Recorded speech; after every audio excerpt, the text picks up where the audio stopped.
बच्चों, मैं आशा करती हूँ कि आप लोग अपने घर पर स्वस्थ और सुरक्षित होंगे और अपनी पढ़ाई पर पूरा ध्यान दे रहे होंगे। तो बच्चों, आज हम लोग हिंदी कक्षा में टेक्स्ट बुक का अध्ययन करेंगे। तो आप लोग अपने सामने टेक्स्ट बुक निकालें और टेक्स्ट बुक में पेज नंबर 7 नाम है चैप्टर का, नेता नहीं नागरिक चाहिए। चैप्टर 7 नेता नहीं नागरिक चाहिए। तो आप अपने सामने हिंदी टेक्स्ट बुक निकाल कर चैप्टर 7 को खोलें। यह नेता नहीं नागरिक चाहिए, यह निबंध है और यह रामधारी सिंह दिनकर की रचना है। इसके पहले हमने कविताएं उनकी रचनाओं में पढ़ी हैं। तो आज हम यह निबंध पढ़ने जा रहे हैं, नेता नहीं नागरिक चाहिए। इसमें उन्होंने नेताओं के ऊपर कटाक्ष किया है कि हमारे देश में, हमारे समाज में किस तरह से नेता जो हैं वो अपने स्वार्थ के लिए लोगों को बेवकूफ़ बनाकर आपस में लड़ने पर मजबूर करते हैं और अपना स्वार्थ पूरा करते हैं। तो आज उन्हीं बातों की जानकारी हम इस पाठ के माध्यम से लेंगे। पाठ का ही नाम है नेता नहीं नागरिक चाहिए, यानी लेखक का कहना है कि हमें नेता नहीं चाहिए, हमें एक नागरिक चाहिए जो कि देश के हित के बारे में सोचे, न कि अपने स्वार्थ के बारे में। तो सबसे पहले पाठ परिचय में बता दूं, सारा संसार नेतृत्व की अभिलाषा से ओत-प्रोत है। इस अभिलाषा मतलब इच्छा को पूर्ण करने के लिए वह कुछ भी कर सकता है। समाज की सुंदरता किसी एक नेता के सुधार पर निर्भर नहीं करती, बल्कि लाखों व्यक्तियों की कर्मठता, परिश्रम, धैर्य और प्रेम पर निर्भर करती है। अतः समाज को योग्य नागरिकों की ज़रूरत है, नेताओं की नहीं। इस निबंध में लेखक का कहना है कि हमें समाज और अपने देश को अगर सुंदर बनाना है, समृद्ध बनाना है, तो हमें नेताओं की ज़रूरत नहीं है। हमें किसकी ज़रूरत है? कर्मठ, परिश्रमी और धैर्यवान व्यक्तियों की ज़रूरत है, जिनके बदौलत हम इस समाज को, इस राष्ट्र को सुंदर और समृद्ध बना सकते हैं। तो बच्चों, अब हम लोग इस पाठ को पढ़ेंगे और समझेंगे इस पाठ में लिखित बातों को। सन 1920-21 के ज़माने में एक विज्ञापन पढ़ा था, क्या आप स्वराज चाहते हैं? तो यह बात लेखक अपने समय की कह रहे हैं। 1920-21 के ज़माने में, 1920 यानी 1920 और 21 का समय था। ज़माने मतलब कि समय था। और उस समय लेखक ने एक विज्ञापन पढ़ा था जिसमें लिखा क्या था, जिसका शीर्षक क्या था, क्या आप स्वराज चाहते हैं? तो लेक्चर देना सीखिए। इश्तहार छपवाने वाला कोई पुस्तक विक्रेता था जो इस विज्ञापन के जरिए अपनी किसी किताब की बिक्री बढ़ाना चाहता था और संभवतः किताब में नेताओं के भाषणों का ही संकलन भी था। अब लेखक का कहना है कि 1900 बात उस समय की है, और वह समय क्या था? 1920 या 21 का समय होगा। और उस समय लेखक ने एक विज्ञापन पढ़ा था जिसमें यह शीर्षक, यह हेडिंग था या शीर्षक दिया हुआ था कि क्या आप स्वराज चाहते हैं, अपना राज्य चाहते हैं? तो लेक्चर देना सीखिए। इश्तहार छपवाने वाला कोई पुस्तक विक्रेता था जो इस विज्ञापन के जरिए, यानी जो वह यह विज्ञापन छापा था, वह कोई कौन था? पुस्तक विक्रेता था जो कि इस विज्ञापन के जरिए अपनी किताब की बिक्री बढ़ाना चाहता था। और संभवतः वह किताब किसका था? तो वह किताब किसी नेताओं के भाषणों का ही संकलन था। यानी उस किताब में सारे नेताओं के भाषणों का वहाँ जमावड़ा किया गया था, वहाँ संकलित किया गया था, यानी इकट्ठा किया गया था। और उन्हीं भाषणों से भरी वह किताब जो था, वह पुस्तक विक्रेता विज्ञापन के द्वारा बेचना चाह रहा था। समझ में आया आप लोगों को? फिर से मैं बता देती हूँ। बात 1920-21 की है, जब एक विज्ञापन लेखक ने पढ़ा था और उस विज्ञापन में क्या लिखा था कि क्या आप स्वराज चाहते हैं, यह शीर्षक दिया हुआ था। लेकिन इस शीर्षक के बहाने अब लोगों की उत्सुकता होगी कि भाई यह शीर्षक है, किस तरह से हमें स्वराज पाना चाहिए, तो ये संबंधित बातें होंगी। लेकिन नहीं, वह किताब में क्या था, तो उस किताब में नेताओं के भाषणों का संकलन था, यानी नेताओं के भाषणों को एकत्रित किया गया था और उसी किताब में उन भाषणों को छापकर पुस्तक विक्रेता जो है वो उस विज्ञापन के जरिए अपनी किताब की बिक्री बढ़ाना चाहता था। ठीक है। तब से इस देश में व्याख्यानों की ऐसी झड़ी रही जैसी झड़ी अब मेघों की भी नहीं लगती। व्याख्यानों मतलब भाषण देने की, यानी तब से ही, यानी उसी समय से देश में व्याख्यानों मतलब कि भाषण देने वाले, व्याख्या करने वाले की झड़ी लग गई। झड़ी लग गई मतलब कि बहुत ज़्यादा लोग जो है वो इस तरफ अग्रसर होने लगे, आने लगे।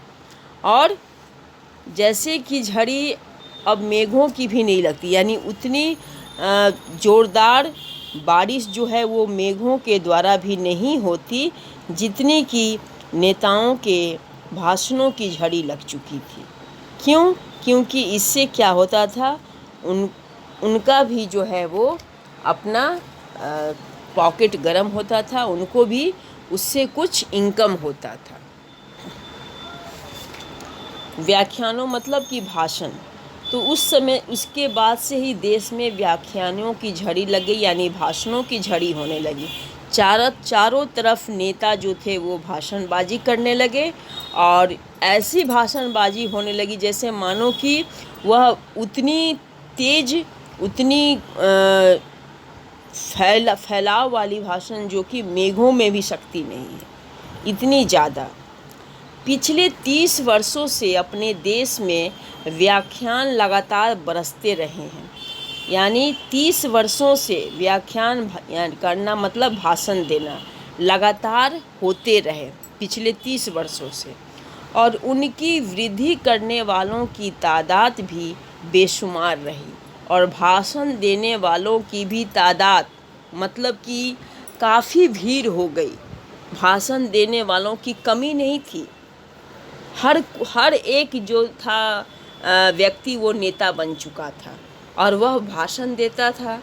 यानी उस समय समाज में, देश में यह होड़ लग चुकी थी भाषण देने की कि कौन सबसे ज़्यादा अच्छा भाषण दे सकता है, किसका भाषण ज़्यादा प्रभावशाली हो सकता है, ज़्यादा असरदार हो सकता है। लोगों में इस तरह की होड़ लग गई थी, यानी लोगों के अंदर यह आपस में ही ज़्यादातर लोग इस होड़ में आगे हो गए थे कि कौन अच्छा भाषण देकर लोगों के भीड़ को इकट्ठा कर सकता है, अपनी बात को रखवा सकता है। उनकी वृद्धि करने वालों की तादाद भी बेशुमार रही। स्वतंत्रता से पहले जो लोग भी अपनी थोड़ी या बहुत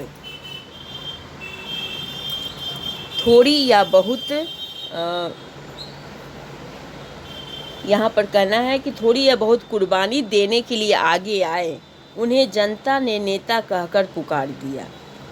अब यहाँ पर समझा, इस लाइन को समझो बच्चों, यानी यह पंक्ति के माध्यम से लेखक का क्या कहना है कि जब हमारा देश स्वतंत्र नहीं हुआ था और उस समय कोई भी व्यक्ति अपने देश की खातिर कुर्बानी देने के लिए आगे आता था या अपने भाषणों के द्वारा वह यह कहता था कि ज़रूरत पड़ेगा तो मैं अपने देश के लिए कुर्बान हो जाऊंगा, तो इस तरह से लोग, उस जनता यानी लोगों के बीच वह व्यक्ति जो क्या था वो नेता बन चुका था।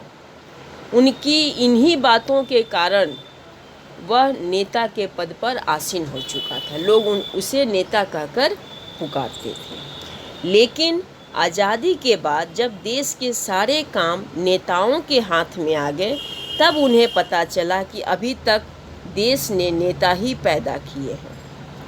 और जब आज़ादी के बाद सारे देश का सारा काम जब उन्हीं नेताओं के हाथ में आ गए, तब उन्हें पता चला, यानी हमारे देश के लोगों को पता चला, जनता को पता चला कि अभी तक देश ने नेता ही पैदा किए हैं, नागरिक नहीं।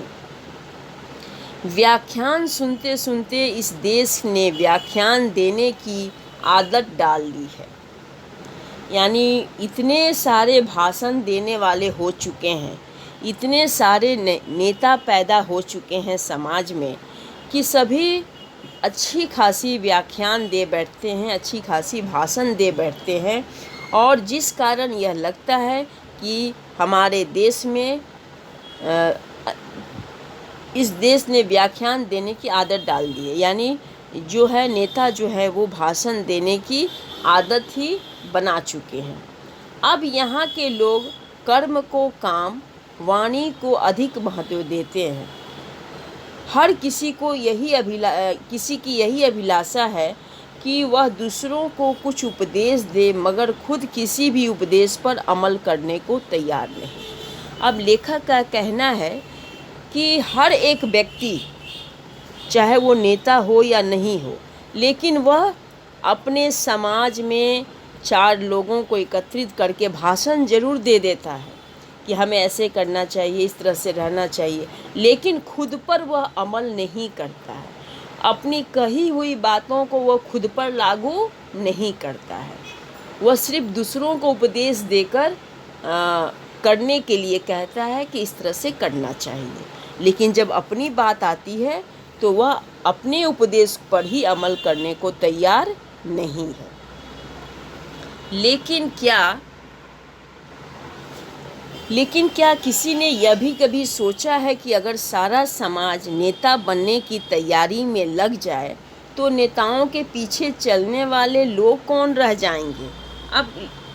अब यहाँ पर लेखक क्या कह रहे हैं कि अगर भविष्य में अगर हम ये कल्पना के आधार पर सोचें कि अगर हमारे देश में सभी नेता ही बन जाए तो फिर नेता के पीछे जाने वाले कौन बचेंगे? नेता के पीछे उनके उपदेश सुनने वाले तो कोई रहेंगे ही नहीं, क्योंकि सारे जो हैं वो नेता बनने की होड़ में हैं, सभी उपदेश देने वाले हैं, सभी भाषण देने वाले हैं। तो कहीं ऐसा ना हो कि हमारे देश में कोई नेता की बातों को सुनने वाला ही ना बचे। ठीक है। और क्या नेताओं से भरा हुआ देश कोई अच्छा देश होता है? और साथ ही साथ लेखक की यह व्यंग्यात्मक बातें भी हमारे समाज के ऊपर उन्होंने दिया है कि क्या नेताओं से भरा हुआ देश, यानी जिस देश में नेतागण जो हैं वो भरे पड़े हैं, नेतागण भरे पड़े हैं, क्या वह देश बहुत अच्छा है? वह देश काफ़ी समृद्धशाली है? या उस देश को हम अच्छे देश में शामिल कर सकते हैं? बड़ों की बात सुनो, उनकी नकल मत करो, यह कहावत किसी भारी अक्लमंद ने कही होगी। लेकिन अब तो बड़ा और छोटा यह भेद सुनते ही लोगों को गुस्सा आ जाता है। एक यह कहावत थी कि बड़ों की बात सुनो, उनकी नकल मत करो, यह कहावत कही जाती थी, लेकिन आज वही कहावत जो है वह हमारे लिए वह आज के समय में, आज के दौर में वह गुस्सा का कारण बन जा रहा है, क्योंकि अब लोग अपने आप को छोटा समझते ही नहीं, अपने आप को बड़ा ही समझते हैं। और ये बड़े छोटे का वो भेद सुनते ही लोगों के मन में जो है वो क्रोध आ जाता है कि नहीं, हम किसी से कम नहीं हैं, हम छोटे नहीं हैं, हमारे में कोई कमी नहीं है, हम भी बड़े हैं। जिस ज़माने का एक ही नारा हो कि सब लोग समान हैं, उस ज़माने में 1 या 10 को बड़ा और बाकी को छोटा बताना तंग नज़री नहीं तो और क्या है। जिस ज़माने में यानी जिस समय यह नारा होता था, यह नारा लगाया जाता था कि जिस ज़माने में यह नारा लगाया जाता था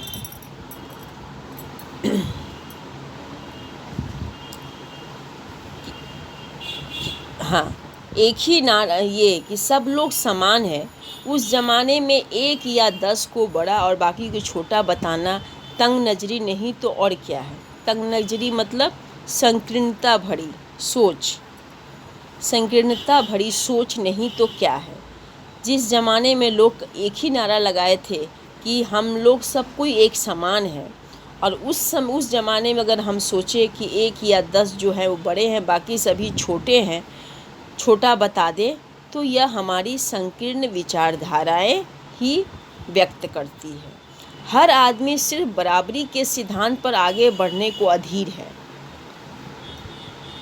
नतीजा यह है कि हर एक को शिकायत है कि उसकी वाजिब जगह उसको नहीं मिली, उसे जिस पद पर होना चाहिए। यानी हर आदमी जो है वह बराबरी के सिद्धांत पर बढ़ना चाहता है कि हमारे में भी वही गुण मौजूद हैं, हमारे में भी वही हम भी उतने सक्षम हैं, इसलिए हम किसी से कम नहीं हैं, हमें भी उतना ही अधिकार मिलना चाहिए। वह इसी सिद्धांत पर आगे बढ़ने को अधीर है। वह चाहता है कि मुझे भी यह, और उसकी शिकायत क्या है कि मुझे भी वह पद मिले, और जिस पद का मैं भी उस पद का हकदार हूँ, इसलिए मुझे भी वह पद मिलना चाहिए, मेरे में भी वह गुण है। पर कोई और बैठ गया जो निश्चित रूप से उससे छोटा और कमज़ोर है, मिल का छोटा मैनेजर बड़े मैनेजर के खिलाफ है, और राजनीतिक दलों के भीतर जो द्वेष का धुआं छूट रहा है, उसका भी कारण यही है कि आगे के नेता को पीछे ढकेलकर कोई दूसरा आदमी उसकी जगह ले लेना चाहता है। तो यहाँ पर बच्चों लेखक का कहना है कि चाहे वो हमारे समाज में या समाज के हर कोने में हमें यह चीज़ देखने को मिलता है। वह अगर कर्म क्षेत्र हो तो कर्म क्षेत्र में भी यह देखने को मिलता है। जैसे यहाँ पर उन्होंने उदाहरण दिया है कि मिल का छोटा मैनेजर भी जो है वो बड़े मैनेजर के खिलाफ है। वह छोटा मैनेजर को भी यह लगता है कि मैं उसके जगह पर मुझे होना चाहिए, मेरे अंदर वो सारी क्वालिटी मौजूद है, मेरे अंदर वो सारे गुण मौजूद हैं, मैं भी उतना सक्षम हूँ कि मैं उस पद पर आसीन हो सकता हूँ, तो मुझे उस पद पर क्यों नहीं आसीन किया गया। तो वो भी उसके मन में भी इस बात का लेकर द्वेष है, यानी इस बात को लेकर उसको भी क्रोध है, उसको भी कहीं ना कहीं दुख है, और वह इसके खिलाफ भी है कि इस चीज़ को वह सहन नहीं कर रहा। ठीक उसी प्रकार राजनीतिक दलों के अंदर भी यह द्वेष भरा हुआ है, यह क्रोध है उनके अंदर भी कि हमारे से ज़्यादा, यानी उनका भी कहना है कि हम जो व्यक्ति आगे नेता जो बन जाता है, किसी बड़े पद पर नेता आसीन हो जाते हैं, तो जो दूसरा जो नेता है वह सोचता है कि मैं उसकी जगह क्यों नहीं ले लूँ। जो कि आज भी आप लोग देखते होंगे, कई नेतागण जो हैं वो हर एक दिन यह सुनने को मिलता है कि एक पार्टी को छोड़कर, एक दल को छोड़कर वे दूसरे दल में शामिल हो जाते हैं। मतलब उनके अंदर भी यह होड़ लगी है कि हम अच्छे से अच्छे पद पर आसीन हो जाएं। उनके मन में भी कई तरह के स्वार्थ हैं, लालच है, जो कि पाने के लिए वे इस तरह की हरकतें करते हैं। सब लोग आपस में बराबर है, इस बात का लोगों ने गलत अर्थ लिया है। इसका मामूली अर्थ यह है कि सबको विकास का समान अवसर मिलना चाहिए। यह नहीं कि अवसर की प्रतीक्षा किए बिना जो जहाँ चाहे वहाँ इच्छा मात्र में पहुँच जाए। अब यहाँ पर लेखक जो है यह बात को स्पष्ट करते हुए समझा रहे हैं कि सब लोग समान हैं, बराबर है। इसके कहने का मतलब ये नहीं कि सबको एक ही पद पर आसीन कर दिया जाए, या यूँ कहें कि सभी व्यक्तियों में वह गुण मौजूद हैं जो एक ही पद पर आसीन हो सकते हैं। नहीं, इसका मतलब यह है कि सबको विकास यानी आगे बढ़ने का अवसर मिलना चाहिए। सबको आगे बढ़ने का समान अवसर मिलना चाहिए, नहीं कि अवसर की प्रतीक्षा किए बिना जो जहाँ चाहे वहाँ इच्छा मात्र से पहुँच जाए। और ये नहीं कि बिना अवसर मिले अपनी इच्छा से अपने दबंग माने अपने बाहुबल से अपने अधिक माने लोगों पर दबाव डालकर हम अपनी इच्छा मनवा लें और उस जगह पर आसीन हो जाएं, यह सही नहीं है। अवसर कोई ऐसी चीज़ नहीं है जो रोटी दाल की तरह सबके सामने परोसा जा सके, और अवसर ऐसी चीज़ नहीं है कि रोटी दाल की तरह सबके सामने वो आए। यानी यह ऐसी कोई ज़रूरी हमारे लिए यह इतनी महत्वपूर्ण विषय नहीं है, या महत्वपूर्ण जो है वो भाग नहीं है कि सबके लिए जिस तरह भोजन ज़रूरी है उस तरह से यह अवसर भी सबके लिए उतना ही ज़रूरी होना चाहिए। यानी सबके पास समान रूप से अवसर देना चाहिए। उसे पाने के लिए अपने गुणों का विकास करना होता है। अब यहाँ पर यह भी बात ध्यान रखना होगा कि अवसर उसी को मिलना चाहिए जो अपने गुणों को विकास करे, अपने अंदर अपनी बुद्धि, अपने गुण को वो नित्य प्रतिदिन और बढ़ावे और उसमें वृद्धि करे और उसमें प्रगति लाए। वैसे व्यक्तियों को अवसर देना चाहिए जो अपनी कमियों को दूर करके अपने गुणों को ध्यान दें, अपने गुणों को बढ़ावा दें। वैसे व्यक्तियों को ही अवसर देने का मौका मिलना चाहिए। न कि अवसर देने का मतलब ये नहीं कि जिस तरह मनुष्य के जीवन में भोजन, कपड़ा और मकान जरूरी वस्तु है, तो वैसा नहीं है कि उसके बिना चल नहीं सकता। हर व्यक्ति को समान अवसर देना नहीं। जो अपने गुणों को बढ़ाने की तरफ बढ़ते रहे, जो अपनी कमियों को दूर करने का प्रयास करे, वैसे व्यक्तियों को अवसर देना चाहिए। तत्परता, मुस्तैदी और धीरता भी सीखनी होती है। और साथ ही साथ और क्या सीखना है? तत्परता, मुस्तैदी चौकस रहना, धीरता मतलब धैर्य से रहना, और उम्र तक तथा अनुभवों का भी इंतज़ार करना पड़ता है। और ये नहीं कि सिर्फ बिना अनुभवहीन भी नहीं होना। हर चीज़, हर एक दिन अनुभव अपने अंदर नए नए बातों को सीखने का प्रयास करना चाहिए। अनुभव अपने अंदर बटोरना चाहिए। तो ये कैसे अनुभवों का इंतज़ार कैसे होता है?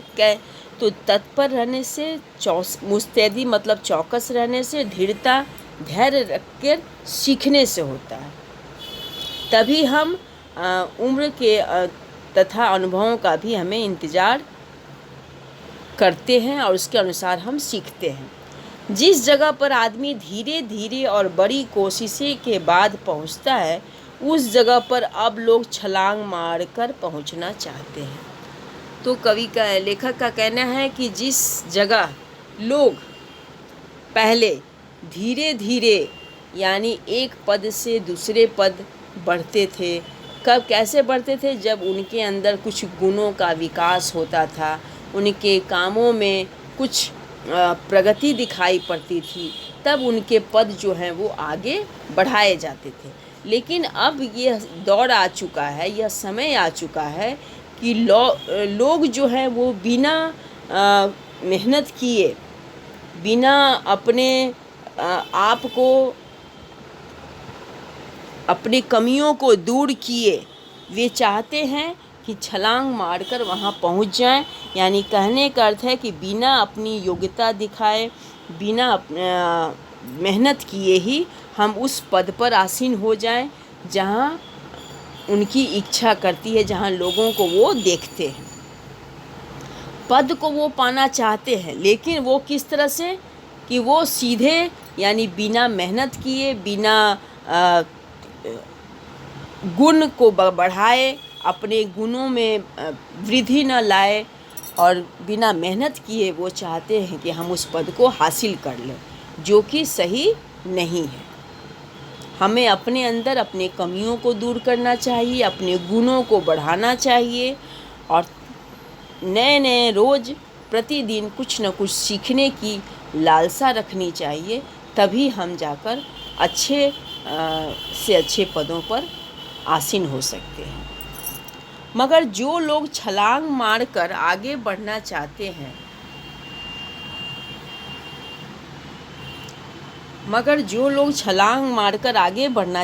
हैं, उसका कारण क्या है? कुछ तो यह कि कभी कभी दूसरों को उन्होंने छलांगे मारकर आगे बढ़ते देखा है। अब जो लोग यह देखते हैं कि छलांग मारकर हम आगे बढ़ जाएं, यानी एकाएक हम बड़े पद पर आसीन हो जाएं, तो उसका कारण क्या है? उसका कारण यही है कि कभी कभी वे उनके नज़र में कुछ ऐसे लोगों को वो देखते हैं जो छलांगे मारकर आगे बढ़ जाते हैं, यानी बिना अपनी योग्यता को साबित किए, बिना अपनी योग्यता को बढ़ाए, वे सीधे छलांग मारकर आगे बढ़ जाते हैं, उस पद पर पहुंच जाते हैं। तो जिस कारण उनको इस तरह से उदाहरण के रूप में देखकर, उन्हें अपना आदर्श समझकर और भी जो लोग हैं वो इसी तरह से छलांग मारकर आगे बढ़ना चाहते हैं। और अधिकतर यह कि वह काम करना नहीं, हुक्म चलाना चाहते हैं। और कुछ लोगों की यह आदत होती है, फितरत होती है कि वो हुक्म देकर, आदेश देकर लोगों से काम करवाना पसंद करते हैं, बल्कि काम करना पसंद नहीं करते। उनके नज़र में काम करना जो है वह बहुत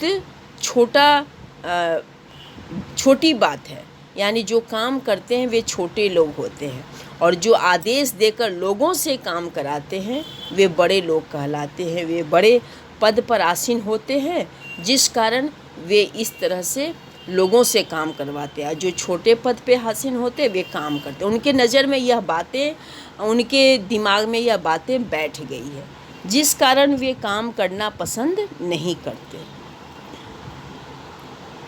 वे मानते हैं कि ज़िंदगी का असली मज़ा मेहनत करने में नहीं, अपने मातहतों को हिदायत भेजने में है। ज़िंदगी का मातहत मतलब अधीन काम करने वाले, मातहतों को हिदायत भेजने में, यानी जो उनके अधीन, जो उनके अंडर में काम करते हैं, जो उनके नीचे जो काम कर रहे हैं व्यक्ति, तो वैसे व्यक्ति, उस तरह के सोच वाले व्यक्ति जो हैं, उनका नज़रिया क्या है जीने का? तो उनके नज़रिया जीने का यही है कि वे मेहनत नहीं करना चाहते। असली मज़ा मेहनत में नहीं है, वो मेहनत से बचना चाहते हैं। वे अपने अधीन जितने लोग हैं, उनके अंडर में जितने लोग काम करते हैं, उन पर वो हुक्म जमा कर, उन पर वो आदेश देकर काम करवाने में ही उनको असली मज़ा आता है। यानी वही उनके लिए उन्हें अच्छा लगता है, यह काम करने का ढंग। वे इस बात को भूल जाते हैं कि हिदायत भेजने की योग्यता काम करने से ही आती है, और वे इस बात को भूल जाते हैं कि हिदायत मतलब निर्देश या सलाह, भेजने की योग्यता काम करने से ही आती है। यानी जब हम किसी को सलाह देंगे, किसी को निर्देश देंगे, तो निर्देश देना या सलाह देना, यह काम तभी हम कर सकते हैं जब उस काम के प्रति हम अनुभव लिए होंगे। यानी उस काम के प्रति हमारे अंदर जब तक जानकारी नहीं होगी, उसके बारे में जब तक हम जानेंगे नहीं तब तक हम किसी को सलाह नहीं दे सकते, निर्देश नहीं दे सकते। तो इसलिए यह बात यहाँ पर कही जा रही है कि वे इस बात को भूल जाते हैं कि हिदायत भेजने की यानी सलाह भेजने की योग्यता काम करने से ही आती है। यानी जब हम काम करेंगे तब भी हम किसी को सलाह दे सकते हैं और उसको निर्देश दे सकते हैं। क्यों? क्योंकि ये हमारे अंदर उस चीज़ के बारे में है, हम उस बात को अच्छी तरह से समझ जाते हैं, उस काम को अच्छी तरह से हम जान लेते हैं, तभी हम यह काम कर सकते हैं। तो बच्चों, आज जो मैंने चैप्टर पढ़ा है, चैप्टर 7 नेता नहीं नागरिक चाहिए, पेज नंबर 60 और 61, ये दोनों पार्ट यानी चैप्टर 7 को आप लोग ज़रूर पढ़ें। जहाँ तक मैंने अभी पढ़ाया है वहाँ तक आप रीडिंग डालें, घर पे पढ़ें, और जो आपको लाइन या जो वाक्य आपको समझ में ना आए वहाँ अंडरलाइन करके रखें, और लाइव क्लासेस में आप मुझसे पूछ सकते हैं इस चैप्टर के बारे में। ये चैप्टर में मैम यहाँ समझ में नहीं आया, तो इस चैप्टर को आप तभी पूछेंगे जबकि आप जब चैप्टर को पढ़ेंगे। तो इसलिए मैं आपसे कह रही हूँ कि आपको इस चैप्टर को पढ़ना है, पढ़कर समझना है। अगर समझने में कोई भी असुविधा आपको लग रही हो तो उस समय उसे आप लाइव क्लासेस में क्लियर कर सकते हैं पूछकर। तो ये इन बातों पर ध्यान दें, और इस चैप्टर से संबंधित जो बातें लिखी गई थी उन बातों को मैं आपके सामने रखी। तो मैं आशा करती हूँ बच्चों कि आप इस चैप्टर को अच्छी तरह से समझे होंगे।